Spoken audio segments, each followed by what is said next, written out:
I want you to picture yourself. It's 11:30 at night.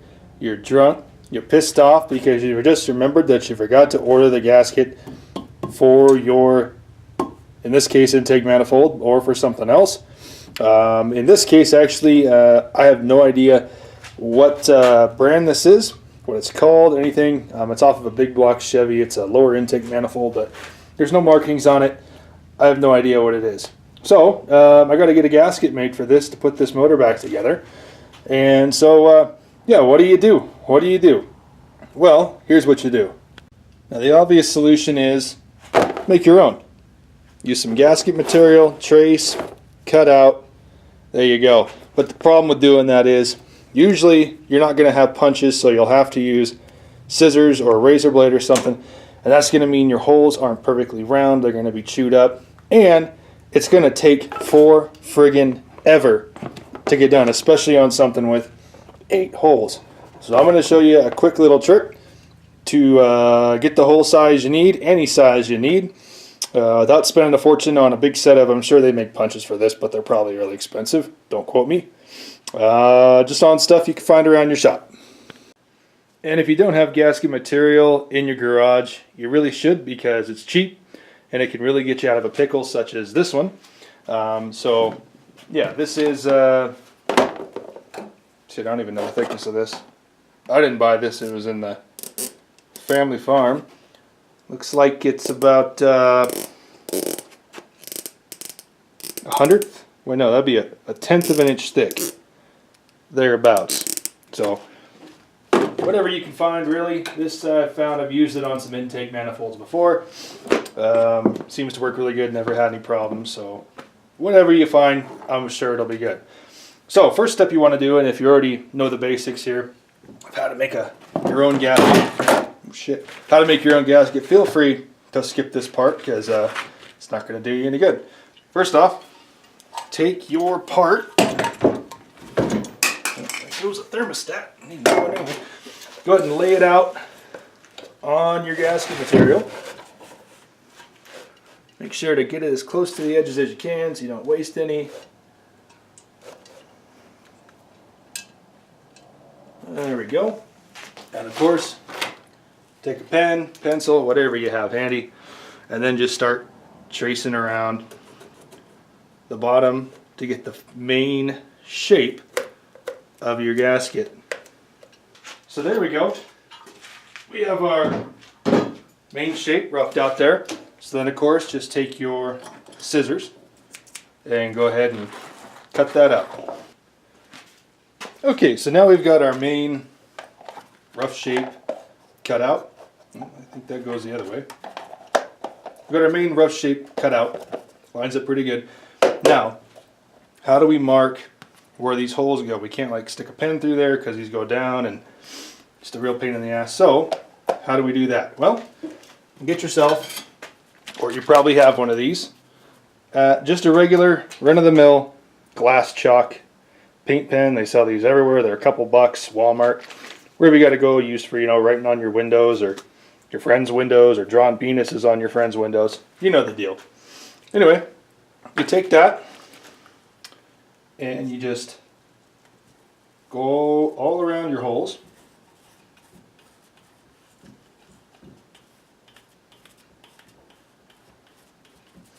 You get a nice thick coat on there because it's going to have to transfer to the gasket.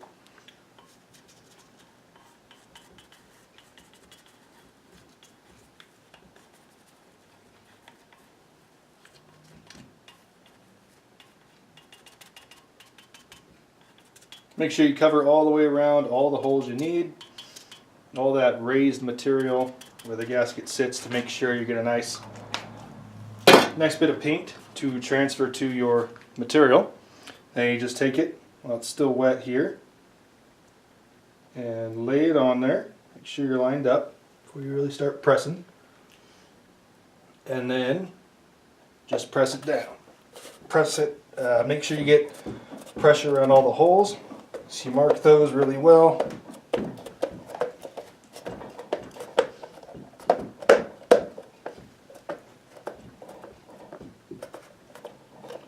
And voila! marked.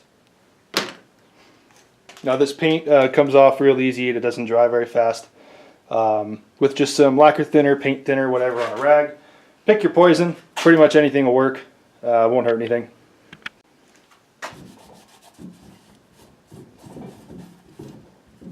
Now the keen-eyed might have noticed there was already pink paint inside some of these holes. That's because I've done this already tonight. I've already made me a gasket, but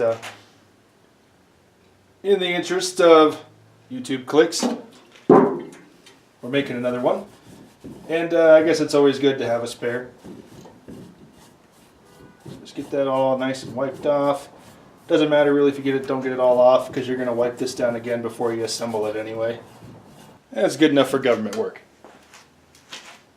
By the way, this stuff, lacquer thinner, is illegal in the People's Republic of California now. For some reason, it's like everything else is illegal.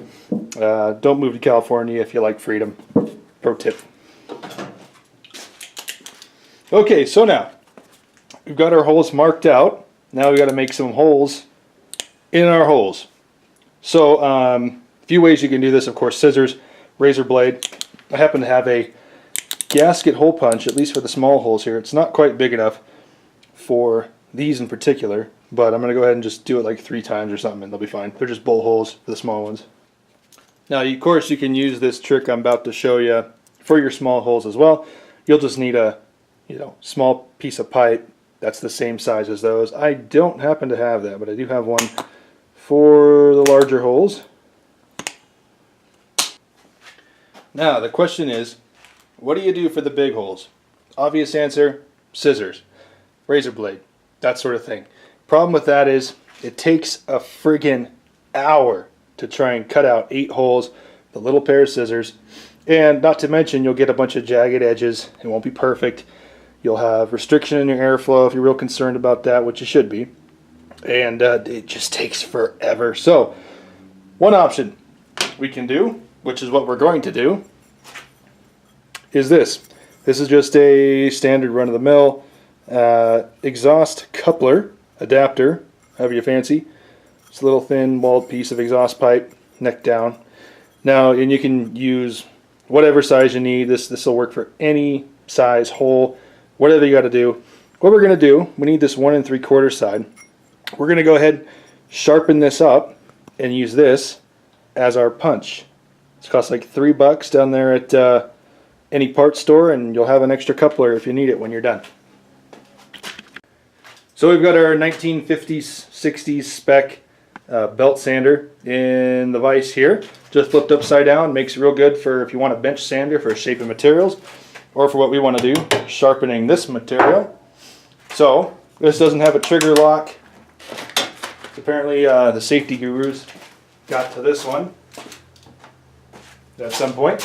So what we're going to do, of course, in the interest of safety, is use the biggest zip tie we can. Lock that down there. Alright. Now, let's plug her in.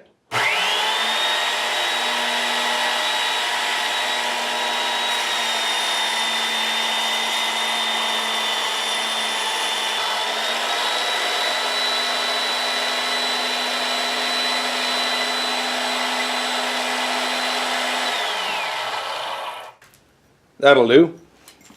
So in order to make this sharper, we're of course going to finish it with a half moon bastard file here. Just on the inside to take down any burrs in there and just make it a touch sharper. Now of course you can do this whole process without the belt sander. We're just doing this because it's quicker. You can use a bastard file for the whole thing. Sandpaper, whatever you have handy.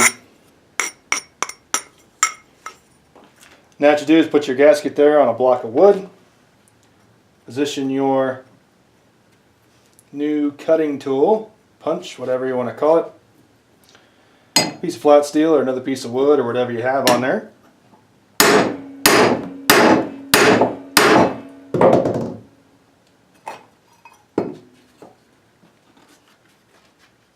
Nope.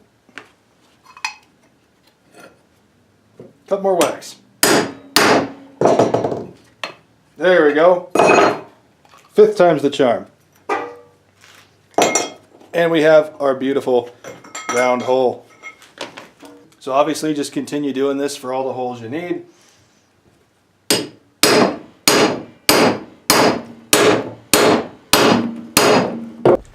Now, of course, we can use this to make any shape of hole we need. If you need a square hole or an oval hole or anything else, just sharpen and shape your new cutting tool in the vise or with a hammer or whatever. And there we have it. Don't forget, save these little pucks that come out, because you never know when you got to make a small little gasket about yay big. And just like that, we are in like Flynn. And we have our very own custom gasket made for just a few bucks. Perfectly round holes, no special tools needed. Thanks for watching.